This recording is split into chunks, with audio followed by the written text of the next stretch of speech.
Hello guys, today we are solving a problem about alternating groups in a circular array of tiles. Okay,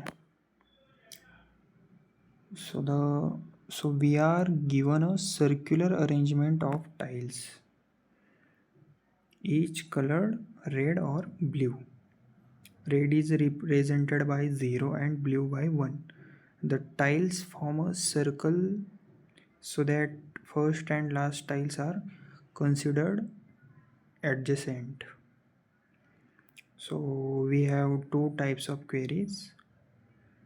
Type 1, count the number of alternating groups of given size. An alternating group is a set of tiles where the colors keep alternating. And type 2 is change the color of a specific tile. Okay, so for example, consider the tiles 0 0 1 0 1 1.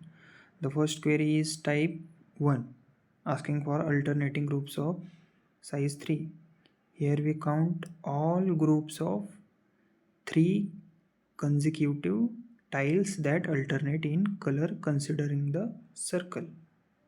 Okay, the second query is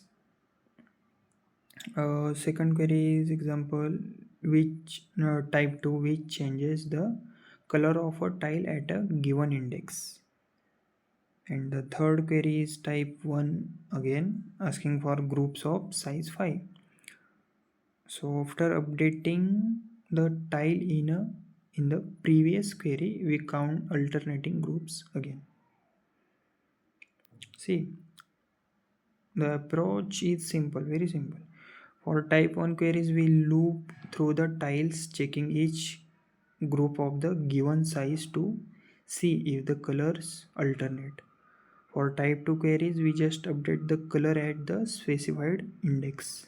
We use a duplicated array to handle the circular nature of the tiles, so we can check wrapping groups easily.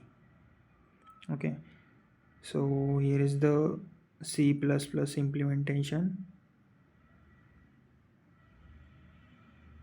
See,